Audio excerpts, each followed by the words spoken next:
બજેટમાં સુધારાની 454 દરખાસ્ત મૂકી હતી, જેને સભાની શરૂઆતમાં જ મેયરે ચઢાવી હતી। જો કે પૂર્વ મેયરે વિપક્ષની દરખાસ્ત ગત વર્ષની જ કોપી પેસ્ટ કહેવાનું કહી મજાક કરી હતી। ત્યારે કોંગ્રેસી કોર્પોરેટરે પણ સંભળાવી દીધું કે તમે 3 વર્ષથી કામો રિપીટ કરો છો તેનું શું। સભાની શરૂઆત થતાં સ્થાયી ચેરમેન ડોક્ટર શીતલ મિસ્ત્રીએ સુધારા સાથેનું 5558 કરોડનું બજેટ મેયર પિંકીબેન સોનીને સોંપ્યું હતું। મેયરે વિપક્ષે આપેલી 454 સુધારા દરખાસ્ત સભાના એજન્ડા પર ચડાવી હતી। ત્યારે બપોરના સત્રમાં પૂર્વ મેયર અને ધારાસભ્ય કેયુર રોકડિયાએ કહ્યું કે કોંગ્રેસની 454 દરખાસ્તમાંથી 250થી વધુ કોપી પેસ્ટ છે, જે સાથે જય શ્રી રામના પણ નારા લગાવ્યા હતા। સામે કોંગ્રેસના કોર્પોરેટર હરીશ પટેલે કહ્યું કે બજેટમાં 3 વર્ષથી તમે કામ રિપીટ કર્યા છે તેનું શું। અમી રાવતે કહ્યું કે દરખાસ્ત રદ કરો છો એટલે ચડાવીએ છીએ। ત્યારે વિપક્ષના પૂર્વ નેતા ચંદ્રકાંત શ્રીવાસ્તવે બજેટને ચૂંટણી પૂર્વનું ગાજર કહીને રોષ ઠાલવ્યો હતો।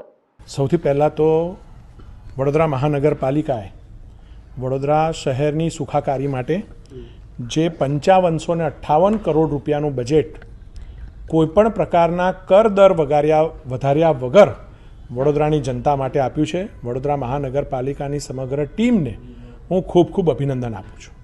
માત્ર એટલું જ નહીં, વડોદરા શહેરમાં ગયા વખતે 4800 કરોડનું બજેટ હતું, તેને રિવાઇઝ કરીને 5300 કરોડનું બજેટ કર્યું છે।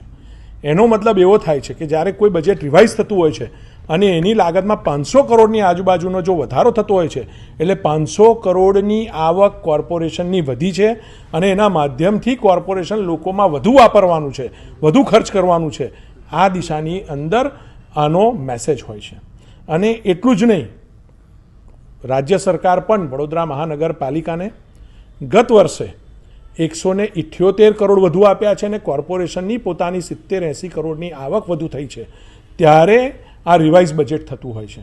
આ વર્ષે પણ રાજ્ય સરકાર કોર્પોરેશનને વધારે રૂપિયા આપી રહી છે અને વડોદરા શહેરનો વિકાસ થાય, વડોદરા શહેરને વિકાસમાં પ્રાથમિકતા મળે, એના માટે હર હંમેશ એ માન્ય વડાપ્રધાન હોય કે માન્ય મુખ્યમંત્રી હોય આ ચિંતા કરતા હોય છે।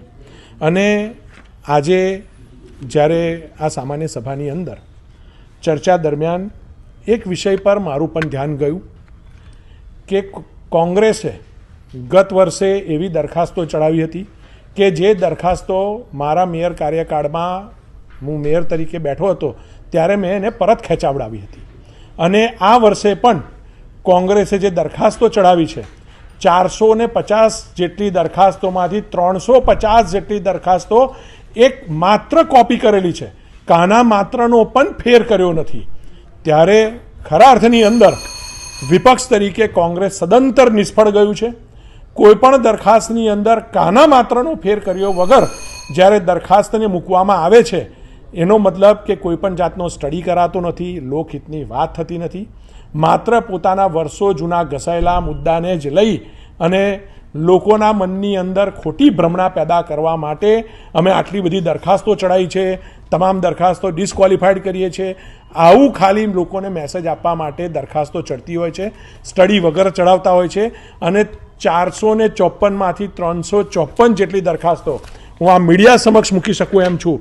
આ જેટલી સી લખેલી દરખાસ્તો છે, આ તમામ દરખાસ્તો એ કાના માત્રનો ફેર કર્યા વગર કોંગ્રેસે ચડાયેલી દરખાસ્તો છે। અને આ રીતે કોઈપણ વિપક્ષ, આ વિપક્ષ બેજવાબદાર વિપક્ષ છે અને એ પોતાના કામથી પણ ચૂકે છે અને એટલે જ પ્રજા આમને સ્વીકારતી નથી।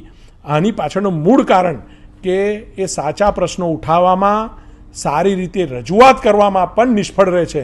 એની સામે અમારી પાર્ટી ભારતીય જનતા પાર્ટી, એના કોર્પોરેટરો જે પ્રમાણેના આયોજન, કેટલાક આયોજન 1 વર્ષના હોય છે, કેટલાક 5 વર્ષના હોય છે, કેટલાક 10 વર્ષના, એનાથી વધુના પણ આયોજનો, જે આયોજનોની આ બજેટની અંદર કેટલા કામ પૂરા થયા, કેટલા કામ પ્રગતિ હેઠળ છે, એના આગામી આયોજનો શું છે, એ દરેક ક્ષેત્રની અંદર આ આયોજનની વાત, કામની વાત એ બજેટની અંદર મૂકી છે।